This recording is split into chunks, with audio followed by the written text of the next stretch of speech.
Thank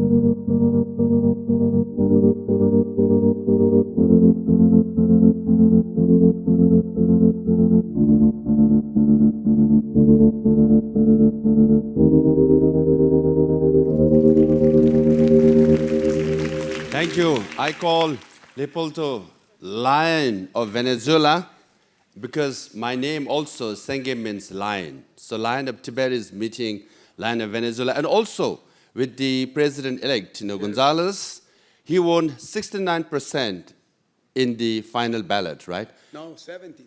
72? Okay, last time I thought. I also came very close. In my 2016 round, I won 69% in the first round of the election. And with Marina, also Nobel laureate, His Holiness Dalai Lama, congratulated her. We want Venezuela to succeed so that we all can succeed, and freedom will prevail around the world, including, yes, the Berlin Wall came down, but there is also a Great Wall in China. We have to bring that down as well. Yes. Together we shall. Yes. Thank you, Lobsang. Thank you. From Tibet to Venezuela, we will be free. Yes. And the topic that I'm going to present is on government exile. And my recommendation to Leopoldo and Gonzalez is to establish government exile, because the argument that I make is that there are 35 million political refugees in exile. And they are scattered, divided. But the dictator's strategy is divide and rule. Now, our strategy should be very simple: unite and fight. When I say unite, institutionally, organizationally, democratically, so that you have one front to confront dictator. So that's my presentation. By the way, I finished my doctorate dissertation in 2004, where I did conclude that democracy is regressing. But then my professors told me Berlin Wall has come down, Soviet Union has collapsed, end of history of Fukuyama, third wave by Samuel Huntington, democracy is thriving, right? So that's why I challenge that now. Freedom House says there's decline of democracy every year for the last 19 years. So my presentation is this: more countries have declined or become non-democratic than democratic countries in the world. But thousands of organizations, including some of us here, have been promoting democracy. Billions of dollars have been spent on promoting democracy.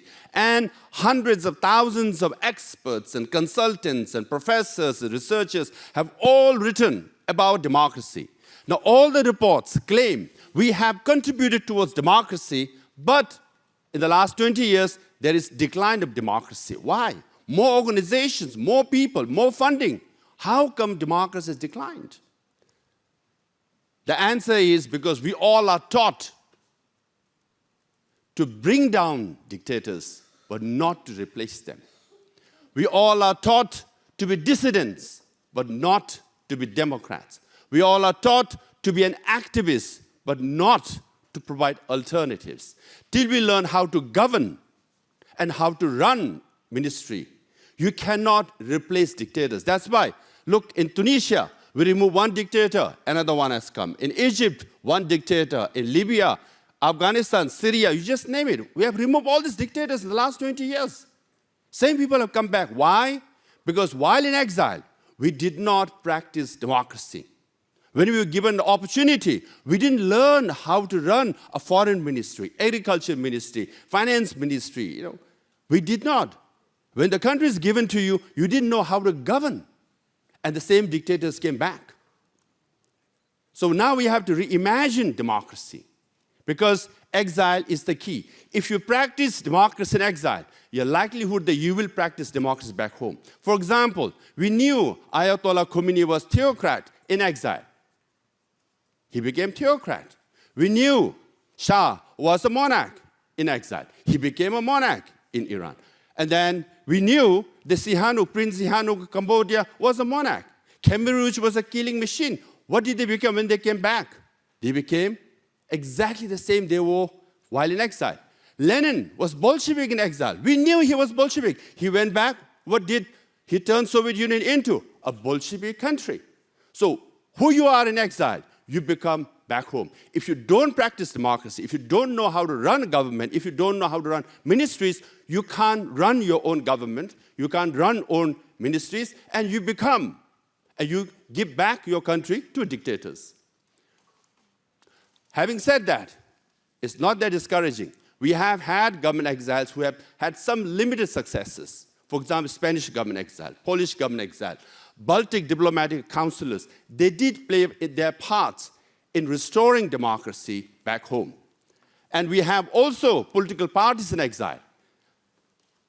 In Namibia, SWAPO, AD in Venezuela, ANC in South Africa, and ARF in Armenia, and UNITA in Angola, they all played their parts in bringing democracy back home. So if you organize yourself as political parties, if you organize and practice democracy, you could contribute in bringing democracy back home. And these are some of the people. They have also played some part in bringing democracy back home. So my point is, who you are in exile, you become back home. You practice democracy in exile, you bring democracy back in your country. However, it's not that easy to run government exile. Tibetan government exile is the most successful, most efficient, and is the only dynamic, democratically functioning government there is. We are the role model. But it's not that easy. You have a lot of challenges. Number one, there is contradiction between democracy and freedom in exile. Because if you are a freedom movement, you emphasize unity, single leadership, single voice.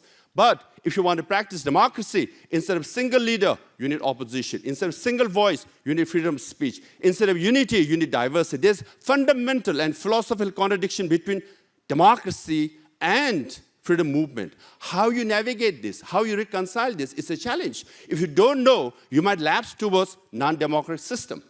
And then picking a host country is very important. Host country can help you or doom you. I'm writing a whole book. I can spend 2 hours on this, but I'll just be very brief.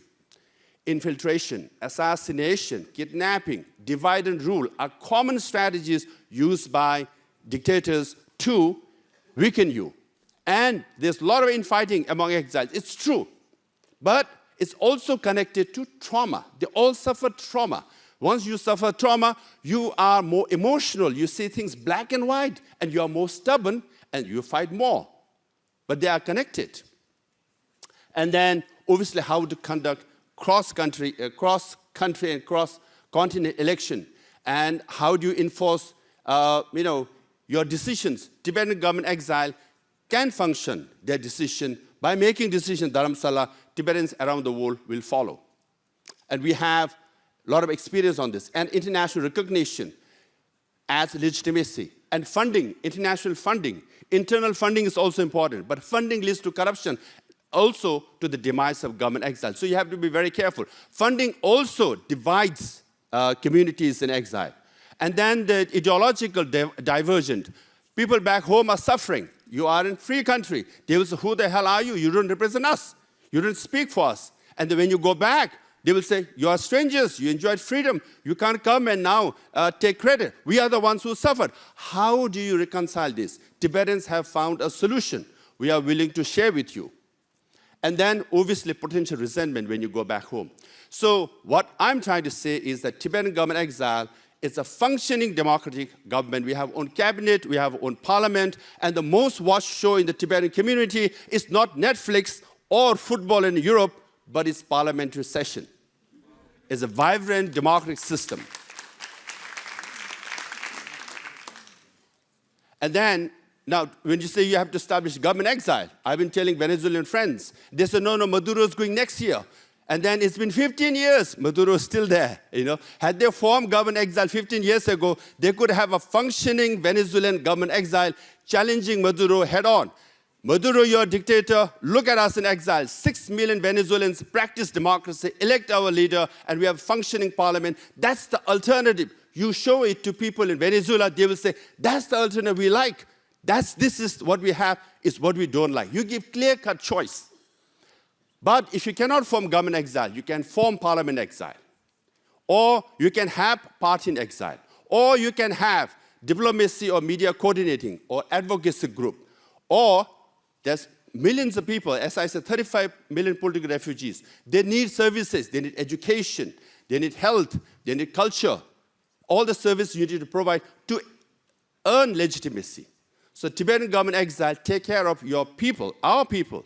As soon as the woman gets pregnant, all the way to the education, even to the funeral, we provide services. That's why Tibetan government exile is the legitimate government for Tibetan people, mainly in exile, but also accepted by Tibetans inside Tibet as the legitimate spokesperson for the Tibetan people. So I hope, I've been giving workshops to Iranians and Cambodians and we're good friends, and they all are learning. Soon they will come join us. And then when we have World Liberty Congress next year, 2 years' time, we'll have many democratic government in exile attending World Liberty Congress, and we will bring down the wall, not just in China, but all over the world, and we will rebuild and build wall of freedom for everybody. Thank you.